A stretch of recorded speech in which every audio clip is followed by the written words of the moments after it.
बोल रहे हैं कि हे बड़ी बड़ी आंखों वाली सीते, ये श्रेष्ठ और दृढ़ व्रत वाले मुनि लोग, ये कौन से मुनि हैं जो बहुत ही दर्दकारी कष्टकारी व्रत करते हैं।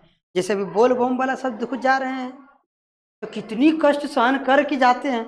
तो वही कहते हैं कि हे सीते, ये श्रेष्ठ और दृढ़ व्रत, आसान नहीं, दृढ़ व्रत मुनि लोग अपनी भुजाओं को ऊपर उठाए हुए नियम पूर्वक सूर्य देव की उपासना कर रहे हैं। जब 5वां श्लोक में बता रहे हैं, जब ऋषि मुनि स्नान कर लिए, स्नान करके दृढ़ व्रत करके दोनों हाथ ऊपर उस सूर्य की उपासना कर रहे हैं, एक पैर पर खड़ा होकर सीता को वो दिखा रहे हैं। हे बड़ी बड़ी आंखों वाली सीते, ये श्रेष्ठ और दृढ़ व्रत वाले मुनि लोग अपनी भुजाओं को ऊपर उठाए हुए नियम पूर्वक सूर्य देव की क्या कर रहे हैं, उपासना कर रहे हैं, पूजा कर रहे हैं। स्नान हो गया, 4था श्लोक में बता रहे थे मुनि लोग स्नान कर रहे थे, 5वां श्लोक में पूजा करते हुए दिखा रहे हैं। उस नदी में बहुत सुंदर नजारा लगता है, कभी तुम लोग भी देखा होगा। तो आओ 6ठा श्लोक की बात करते हैं। मारुतोद्भूत शिखरे प्रणृत इव पर्वतः पादपे पुष्प पत्राणि सृजद भीतो नदी। देखो श्लोक को थोड़ा समझो, श्लोक को पढ़ने के लिए थोड़ा हैबिट बनाओगे हो जाएगा। क्या करें, मारुतोद्भूत शिखरे प्रणृत इव पर्वत पादपे पुष्प पत्राणि सृजद भीतो नदी। करके हे सीते, नदी के दोनों ओर फूल और पत्ते बिखरते हुए वृक्षों के कारण था, हवा से हिलती हुई पर्वत की चोटियों के कारण ऐसा प्रतीत होता है मानो पर्वत नृत्य कर रहा हो। क्या दिखा रहा है, देखो सारे श्लोक की बातें याद रखें, किस श्लोक में कौन सी बात हो रही है। ध्यान इधर, मिथिलेश जब इधर बता रहे हैं तुम ही, ये क्या है ही, इधर ध्यान दें। सभी श्लोक में क्या क्या बात हो रहा है ये याद रखो, सारा श्लोक के पॉइंट याद रहेगा।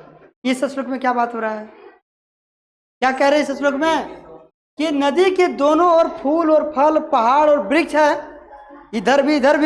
और जब वो वृक्ष हवा में हिलते हैं और वही उसका छाया जब नदी में देखते हैं तो ऐसा लगता है कि नदी के जल में पूरे वृक्ष नृत्य कर रहा है।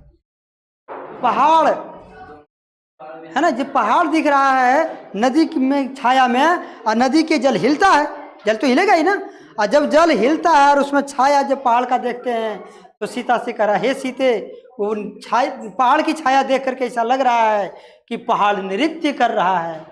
पानी में ऐसा होता है ना, पानी में यदि छाया बनता है तो छाया हिलता है ना, हिलता है। तो वही कह रहे हैं कि हे सीते, नदी के दोनों ओर फूल और पत्ते बिखरते हुए वृक्षों के कारण, हवा से हिलती हुई पर्वत की चोटियों के कारण ऐसा प्रतीत होता है मानो पर्वत नृत्य कर रहा है। पर्वत नहीं बल्कि जल में जो छाया बन रहा है वो, समझ में आ रहा है ना बात क्या हो रहा है। अच्छा, पर्वत नृत्य क्यों कर रहा है, कैसे लग रहा है ऐसा, पानी हिल रहा है, पानी जब नदी का हिल रहा है और उसमें जो पर्वत की छाया वो लग रहा है नृत्य कर रहा है। अब वो सुंदर नजारा किसे दिखा रहे हैं राम जी, सीता को दिखा रहे हैं। अरे प्रिय सीता भी तो बोली है।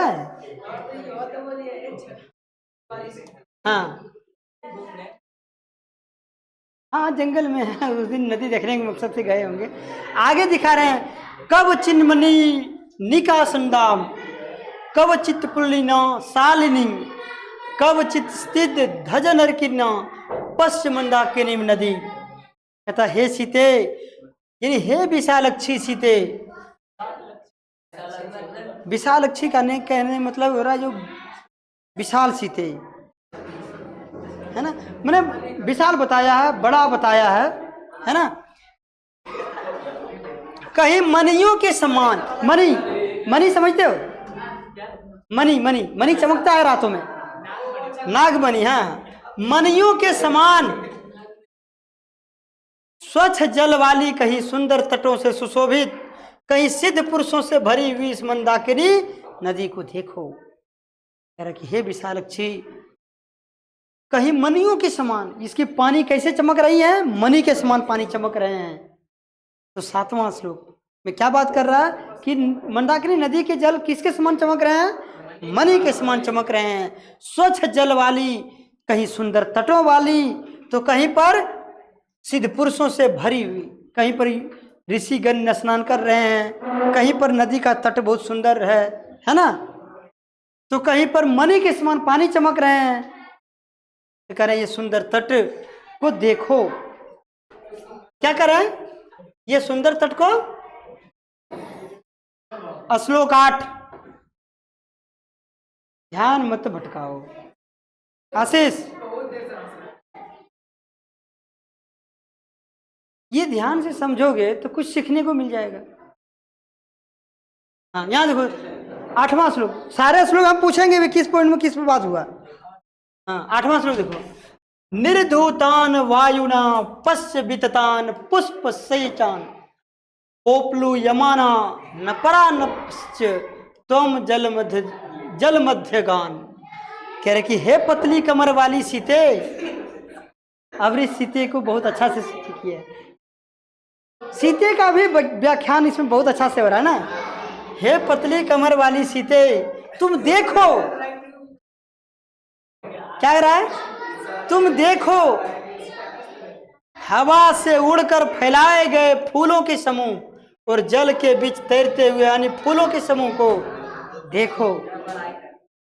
सीते को दिखा रहे हैं कि हे सीते, अभिषेक का है अटर-पटर कर रहा है, ध्यान यहां लगाओ ना, शांत चित्त से बैठ करके।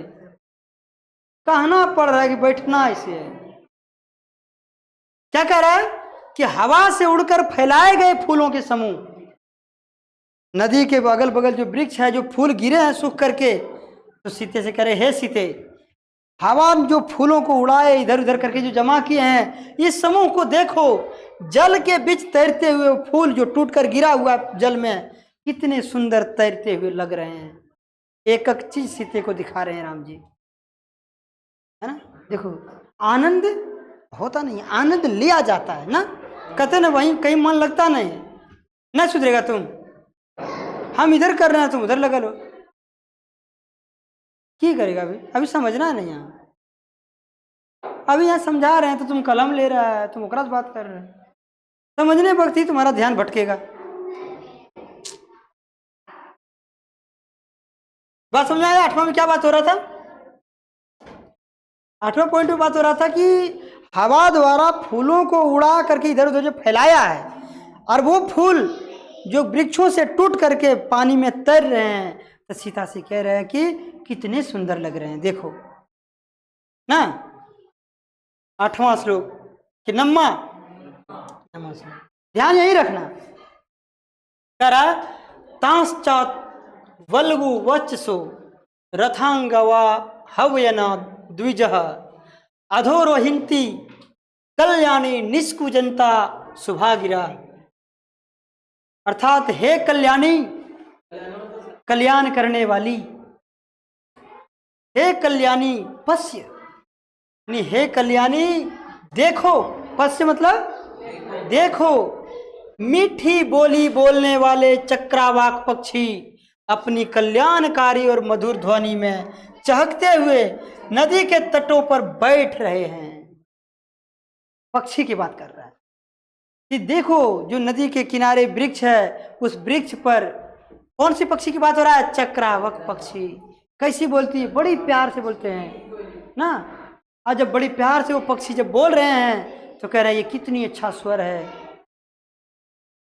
एक एक चीज से राम जी आनंद ले रहे हैं। हम लोग नजरअंदाज करते हैं, अरे ये की दिखेगा, चलो ना आगे। लेकिन राम जी एक एक चीजों को दिखा रहे हैं। वृक्षों से टूटे हुए फूल नदी में तैर रहे हैं, उस फूल को दिखा रहे हैं। ऋषिगण स्नान करके सूर्य उपासना कर रहे हैं, उसे दिखा रहे हैं। ऋषि लोग मृग का छाल यानी मृग के चमड़े से बने हुए ना वो वस्त्र पहने हुए ऋषियों को दिखा रहे हैं। सुंदर तट है तो वो दिखा रहे हैं। क्या देख रहे हैं? राम जी सीता को एक एक चीज दिखा रहे हैं ना। आगे क्या कह रहे हैं? यानी कह रहे हैं चक्रावाक पक्षी किस ध्वनि में चहक रहा है? मधुर ध्वनि में जब चहक रहा है तो सीता से कह रहा है, हे सीते देखो कितनी सुंदर नजारा, कितनी सुंदर ध्वनि है।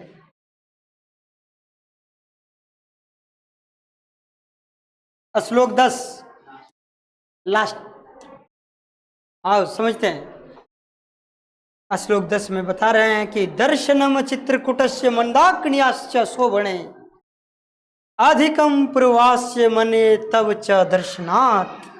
करके हे सुंदरी, अब की बार सुंदरी बोली, सीता को कह रहा है कि हे सुंदरी, यहाँ चित्रकूट पर्वत और मंदाकिनी नदी का जो दर्शन हो रहा है उसे मैं तुम्हारे साथ होने के कारण अयोध्या नगरी निवास से भी अधिक सुखद और श्रेष्ठ मानता हूं। और अंतिम में कह रहे हैं राम जी कि हे सीते, हे सुंदरी, तुम्हारे साथ मैं यहाँ पर आइए सुंदर नदी, यहाँ तो मुझे अयोध्या से भी ज्यादा सुख मिल रहा है ना। अरे अयोध्या में जो सुख मिलता था उससे भी ज्यादा आनंद मुझे तुम्हारे साथ, सीता को भी सुखद अनुभव दिला रहा है। अकेले आते शायद इतना आनंद मुझे नहीं आता, सीता से कह रहा है कि तुम्हारे साथ हूं तो क्या हो रहा है, मुझे ज्यादा आनंद आ रहा है। कितना आनंद आ रहा है, तो तुलनात्मक बता रहा है कि अयोध्या से भी ज्यादा आनंद यहाँ मिल रहा है। इसीलिए हम लोग क्यों इग्नोर कर देते हो? साथ में कोई नहीं रहता है। वाह, देख रहा है ना, धीरे ही धीरे सही। अब साथ में घूमने के लिए चाहिए। अब मेरे साथ चलेगा, मेरे साथ वो आनंद आएगा कि अयोध्या वाला सुख मिल जाए। देखो राहुल कह रहा झूठ बोल रहा है। ऐसे बोल रहे हैं हम, तो इसको कैसे पता झूठ बोल रहे हैं? आप देखो सब राहुल का लगू, राहुल का कहना आपके साथ बहुत ज्यादा आनंद आएगा। क्यों? डिसिप्लिन तोड़ करके मजा आएगा। क्योंकि जब हम डिसिप्लिन तोड़ते हैं और जब उसके बारे में आप बोलते हैं तो हमको बड़ी मजा आता है ना। क्योंकि बार बार तो तुम यही सुनते हो, मेरे साथ घंटों बिताने के बाद ऐसा कोई क्लास या ऐसा थी नहीं होगा जब हम ये नहीं बोलेंगे अरे शांत से बैठो ना। इस यही मजा आएगा ना कि जब हम डिसिप्लिन को तोड़ देंगे और आप डांटिएगा तो हमको आनंद आएगा।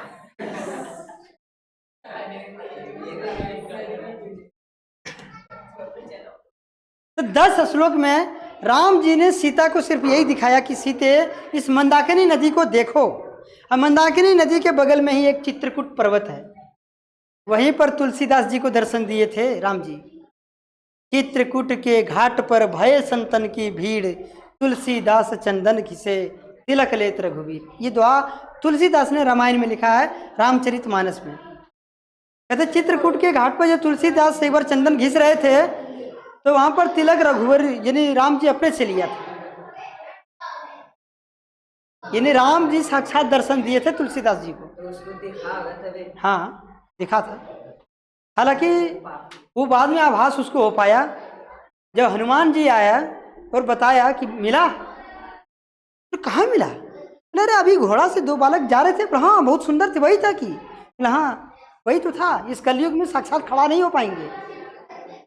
हनुमान जी ने तुलसीदास जी को राम जी का दर्शन करवाने में बहुत योगदान दिया था। तुमको मिलवाया कब? तुलसीदास कैसे थे? तुलसीदास भी गृह त्याग करके वो रामायण चीज को बहुत नाटक करते थे कि रामायण को पूरा पढ़ा हुआ था तो लोगों का समूह बनाते थे, नाटक करवाते थे। उसके नाटक में हनुमान जी रूप बदल कर आते थे। कैसा रूप? ऐसा रूप कि अगर बगल में कोई बैठना पसंद ना करे, पूरे जैसे तैसे शरीर बना लेता था और आके बैठ जाता था। और क्या आनंद लेता था? नाटक का। किसके नाटक? रामायण के नाटक का। ये रोज होता था ऐसा। तुलसीदास राम जी के दर्शन का बड़ी प्यासा, ये सोचा क्या करें ना करें, तो ये लगातार नाटक करवाते थे।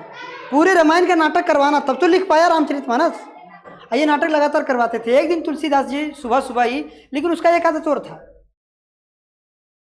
अब ना सबके घर में शौचालय हो गया, पहले तो शौचालय नहीं था तो लोग अलग अलग जगह पर जाते थे। तो उस दौरान जब उसके लोटा में जो पानी बच जाता था उसको एक बैर गाछ में बार बार दे देते थे।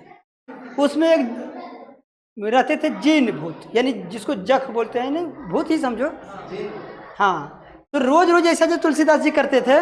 तो एक दिन ऐसा हुआ कि अचानक वो जिन भूत प्रकट हो गया कि रोज रोज तुम्हारे पानी देने से मैं प्रसन्न हूँ, मांगो क्या मांगते हो। तुलसीदास बड़ा घबरा गया कि हो गया आज। तो फिर डरे डरे बोला जो मेरा लालसा है बता ही देते हैं। बोला हमको राम जी से दर्शन करवा दो, और बाद तो मुझे मार ही क्यों ना दो, मुझे राम जी का दर्शन चाहिए।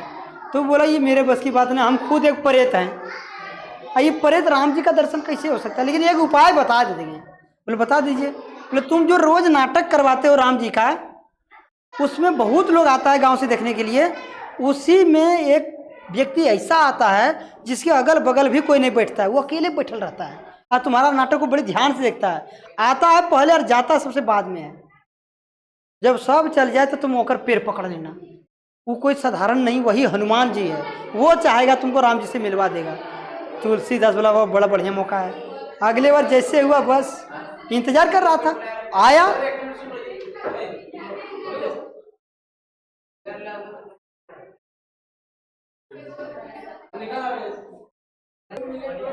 जैसे हनुमान जी आए पहचान तो गए, हाँ यही होगा, क्योंकि वो अलगे रूप हनुमान जी को पता है, पहले बता दिया कोई, वो चाहता था हमारा कोई पहचाने ना, हमारे नाटक का आनंद भी ले लें।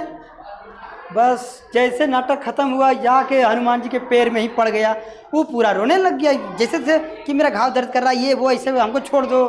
वो चाह रहा था किसी तरह बच के निकले, बोले नहीं नहीं हम पहचान गए आप कौन है, हम छोड़ेंगे नहीं आप।